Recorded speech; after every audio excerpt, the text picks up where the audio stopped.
घडामोडी वेगवान स्वरूपात घडतायत, कारण 20 तारखेला मतदान आहे. प्रचारालाही काहीच दिवस फक्त शिल्लक आहेत. असं असताना उद्धव ठाकरे आज सिंधुदुर्ग दौऱ्यावर आहेत. सिंधुदुर्ग जिल्ह्याचा दौरा करत असताना इन्सुली या चेकपोस्टवर ठाकरेंची गाडी अडवली आणि मग ते भडकलेच. उद्धव ठाकरे संतापलेले आहेत. याआधी आपल्या सगळ्यांना कल्पना आहे, त्यांचं हेलिकॉप्टर जेव्हा उतरलं तेव्हा यवतमाळच्या वणीमध्ये त्यांचं हेलिकॉप्टर उतरलं आणि तिथे त्यांची हेलिकॉप्टरची तपासणी झाली, बॅग तपासणी झाली, तर ते चिडले होते. त्यांनी संताप व्यक्त केला होता. अधिकाऱ्यांना जाब विचारला होता की तुम्ही सत्ताधाऱ्यांच्या बॅगा तपासता का. आज आता काय झालंय, सिंधुदुर्गामध्ये ते होते, गाडीने प्रवास करत असताना त्यांचा ताफा अडवला आणि त्यामुळे ते वैतागलेले आहेत, संतापलेले आहेत अशी माहिती मिळते. इन्सुली चेकपोस्टवर उद्धव ठाकरे यांचा ताफा अडवण्यात आला, त्यांची गाडी अडवण्यात आली, त्यामुळे ते चिडलेच.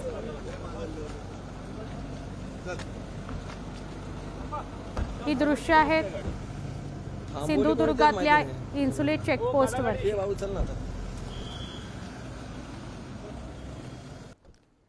राज्यातल्या विधानसभा निवडणुकांच्या पार्श्वभूमीवर निवडणूक आयोगाच्या स्थिर पथकाकडून सध्या बड्या राजकीय नेत्यांच्या बॅगा चेक केल्या जात आहेत. महायुती उमेदवार राजेंद्र गावित यांच्या प्रचारार्थ मुख्यमंत्री एकनाथ शिंदे हे पालघरमध्ये जाहीर सभा घेताना दिसले. ते पालघरमध्ये जेव्हा उतरले तेव्हा सभेपूर्वी पोलीस मैदानात मुख्यमंत्री एकनाथ शिंदेंचं हेलिकॉप्टर आलं आणि निवडणूक आयोगाच्या कर्मचाऱ्यांनी त्यांच्या बॅगांची, हेलिकॉप्टरची झाडाझडती घेतली. अधिकाऱ्यांना उद्देशून त्यांनी उद्धव ठाकरेंना टोला लगावला. या बॅगेत काहीही नाही, बॅगेत कपडे आहेत फक्त, युरिन पॉट नाही, असा टोला मुख्यमंत्र्यांनी नाव न घेता उद्धव ठाकरेंना लगावला.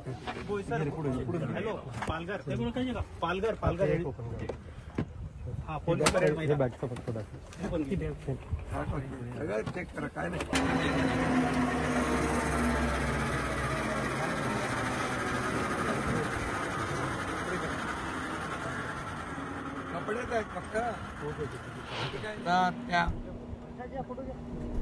इलेक्शन कमिशन किंवा त्यांचे जे काही नियम आहेत त्याप्रमाणे त्यांनी बॅगा चेक केल्या, त्यांची ड्युटी त्यांनी केली. आणि माझ्या बॅगेत काय पैसे बिसे नाही आहेत, कपडे आहेत, त्यांनी चेक केले. माझे आपले रोजचे रुटीनचं सगळं साहित्य आहे, कपडे आहेत, युरिन पॉट नाही. डर नाही, त्याला डर कशाला पाहिजे.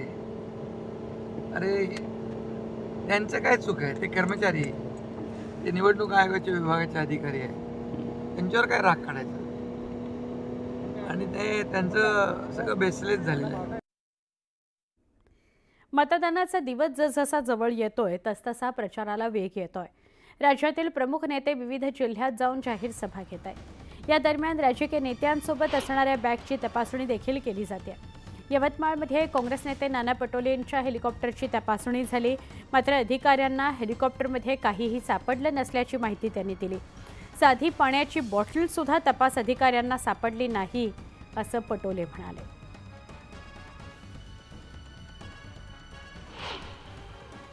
जे हेलिकॉप्टर आलेलं आहे त्या हेलिकॉप्टरमधून कोणतीही बॅग, पर्स किंवा काही आणलेली नाही, त्यामुळे त्यांनी सोबत काही आणलं नाही, त्यामुळे तपासणीचा विषय आलेला नाही. कोणतीही बॅग तरी हेलिकॉप्टरची आम्ही शूटिंग घेतलेली आहे. तपासणीसाठी तुम्ही तयार होते? हो, आम्ही तयार होतो तपासणीसाठी. चंद्रपूर जिल्ह्यातील शक्तीनगरच्या सभेतून केंद्रीय मंत्री नितीन गडकरी यांनी काँग्रेसवर हल्लाबोल केलाय. लोकसभा निवडणुकीत काँग्रेसनं राज्यघटना बदलणार असा अपप्रचार केल्याचा आरोप त्यांनी केला. मात्र काँग्रेसचा आरोप हा चोराच्या उलट्या बोंब आहे. काँग्रेसनं 1977 साली राज्यघटना धुळीस मिळवणार आहे, आता आरोप करतायत असं गडकरी म्हणाले.